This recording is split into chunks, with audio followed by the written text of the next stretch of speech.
to my channel, si Joby. So yan, welcome back guys. So meron na akong gustong ibalita sa inyo dahil malapit na ang aking 1-year anniversary sa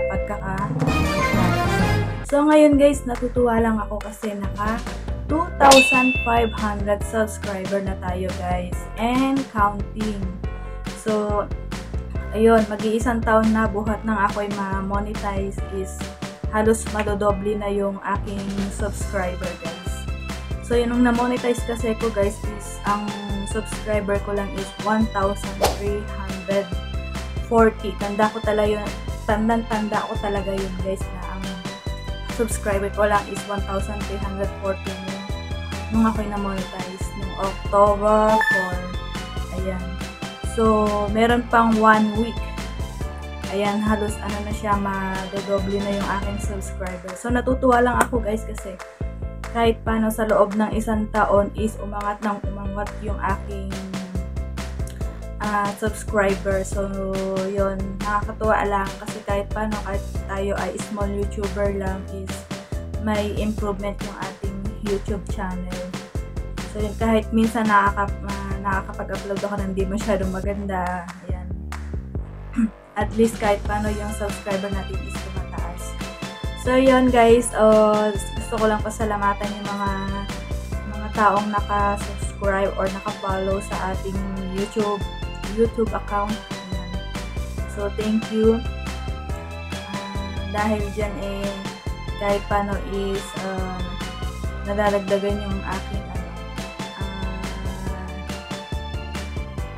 followers o yung mga taong nanonood sa aking So, hindi ko naman inaasahan talaga na nalalaki ng lalaki yung aking YouTube channel. Para sa akin kasi yung 2,500 is malaki na para sa akin sa loob ng isang taon. Kasi nga, hindi naman tayo sikat, hindi naman tayo famous.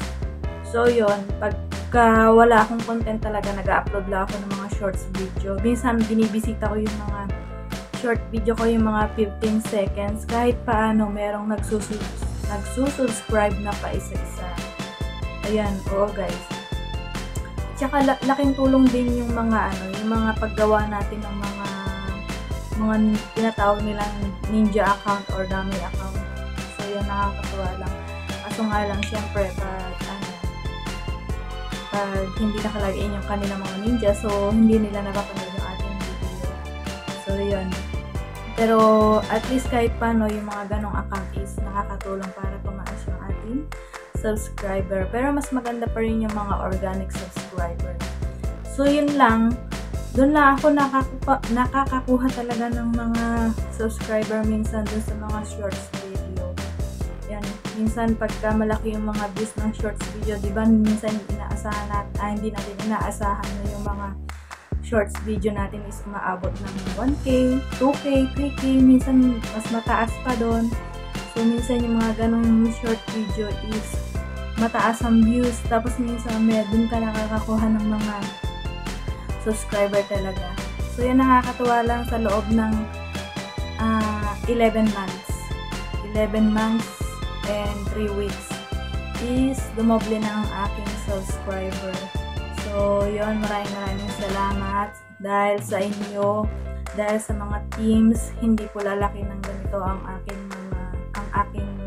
subscriber sa ating YouTube account. So, blessed lang talaga para sa aking small YouTuber. Ayan, napaka-thankful na siguro. Hindi ko naman siya kinakarir talaga, pero nagsisipag lang. May time din naman na sumusuko ako, nawawalan ako ng content, lalo na nandito lang ako sa bahay as OFW. So, mahirap para sa akin mag-isip ng content. Yan, lalo na kung ang day off ko lang guys is twice a month. So, napakahirap sa akin para gumawa ng content. So, minsan, makikita nyo ang content ko pagluluto. Minsan, ganito, nag-create na lang ako ng sarili kong video para lang mayroong i-upload. So, hindi po ganun talaga kadali mag-isip ng content. Actually, hindi rin ako makafocus. Nakakapag-focus lang talaga ako pag may yung talagang maghapon na mag-iisip ka ng content. So, dito kasi sa atin as OFW, para sa amin, madalian lang minsan yung pag-i-edit namin madalian lang din. Ayan. So ano lang, kung ano-ano na lang na i-upload namin. Pero kahit paano pinapanood niyo pa rin. So yun, salamat. Kahit minsan nakaka-bored, pero minsan nakakatuwa naman. Meron din naman akong content na na nakakatuwa. Yan. May mga good vibes, ganyan. Yun na yung pagka nagde-day off ako kasama yung mga kaibigan ko, yun. So, binablog ko na lang sila para may content ako. Pero minsan entertainable naman yun. So, magugulat na lang kayo. Minsan ang upload ko is malungkot, minsan masaya. So, parang buhay lang yan guys na yung ating uploads and videos is masaya and malungkot. Pero dapat laging masaya tapos nakaka-entertain. So, minsan sinashare ko din sa inyo yung aking aking buhay dito sa abroad. Yun. Kaya minsan nakikita niyo sa video yung mga ginagawa ko dito. So, mahirap talaga mag-isip ng content.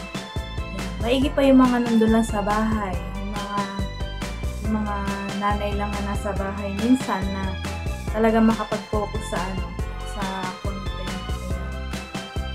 Nakakapag-isip talaga sila kasi pag wala na yung mga anak nila nasa school, although naglilinis sila ng bahay, at least kahit paano pagpahinga nila nakakapag-isip sila ng content. So dito kasi bihira talaga ako makaisip ng content. Minsan napupuyat pa ako kaya isip ng content. So mahirap din lalo na nga kung gusto mong i-maintain yung talagang yung araw ng pag-upload mo. Kasi minsan, halimbawa, nag-upload ka, this week nag-upload ka ng 3 to 4 times, tapos next week, wala. So, parang pangit, hindi balance ba. So, kung talagang gusto mong yung nakapix na talaga yung pag-upload mo. So, yun. Doon ako nahihirapan kasi ako talaga nakapix na yung pag-upload ko. So, ayoko naman na mabakante na isang linggo ang upload ko is 3 video. Tapos ngayon, wala, diba? Parang hindi kasi siya mababalance. So, dapat, maintain lang. Kaya minsan, yung mga video ko sa Mutsari talaga. Pero, yun na mga ina-upload ko is totoo at hindi invento. So, based yun sa aking experience dito sa abroad at saka yung mga nakakasama ko sa labas. So, nakakatuwa lang kasi dahil dun sa mga video na yun, minsan may nakakagusto dun sa video na yun. So, yung thankful ako ulit sa mga taong ganyan. So, sana pagdating ng 1 year is doble na. 1 year ng aking pagka-monetize is doble na yung aking subscriber. So, maging 2,600 na siya and road to 3,000 subscribers. So, yun, kahit paano, nag-grow yung aking channel. So, payo ko lang dun sa mga nagsisimula pa lang na yung kaka-monetize pa lang is na lang din, sipagan na lang din para umangat yung ating malay nyo minsan sa paggawa nyo ng mga video, sa mga pag-iimbento nyo ng mga video, yung sa pag-create nyo ng sarili nyong video is doon tayo sumikat sa ganong bagay. Meron kasi yung nakakachamba tayo na sa isang video lang is talagang nag-boom. Pero dapat pinagsisikapan pa rin. So, ayun sa mga umaangat din ng mga channel. So, yun, congrats ko din kasi may mga nai-inspire din sa akin ng mga kapwa ko small YouTuber na nagsisipag talaga sa YT kahit sa kabila ng lahat is may trabaho ako dito sa abroad. So, nakakatuwa lang. Sabi niya, paano ko daw nagagawa yun? Sabi ko naman, kung talagang desidido ka at gusto mong karirin yung hindi naman totally karirin, kung talagang pinahahalagahan mo yung yung YouTube account mo, is gagawin mo yun. Kasi nandun na tayo sayang naman yung pinaghirapan natin, pababayaan lang natin, diba? So, tuloy na lang. Although hindi naman tayo sikat, so na lang tayo. Continue na lang sa pag-upload, sa paggawa ng video, ayan.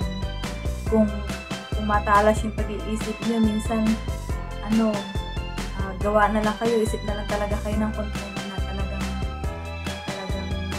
talagang bukas sa kalooban nyo na i-upload.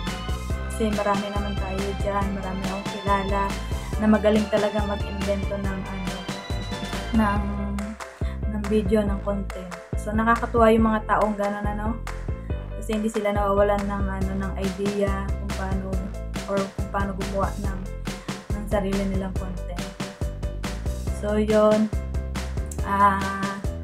thank you so much sa mga subscriber ko. Ayan. At syempre sa mga kaibigan, at sa mga ka-teammates, sa mga founders, sa mga supporters, yan, sa mga hindi rin supporters, kasi minsan pag sinecheck ko yung aking traffic source, meron ako nakikita doon na hindi nakasubscribe pero nanonood ng aking video. So thankful na din ako doon sa mga hindi nakasubscribe pero nanonood ng aking video. At syempre yung mga nakasubscribe, doon pa rin ako sobrang thankful na sila yung unang naging dahilan kung bakit tumaas yung aking subscriber. So nakakatuwa lang kahit paano is nag-grow yung aking channel nang hindi ko inaasahan. Minsan nagugulat na lang ako, 2,500 na pala. So hindi ko siya sinisilip talaga guys, basta ako ay upload na lang ng upload. Minsan yung kapatid ko nga mini-message ako, taas na ng views mo sa Facebook mo. Sabi ko, ha? Ilan na? Gano'n. So hindi ko sinisilip, basta upload na lang ako ng upload. So may time na lang ako siyang silipin pagka yung sa gabi. Minsan wala pa. Minsan nakakatulugan ko pa yung cellphone ko.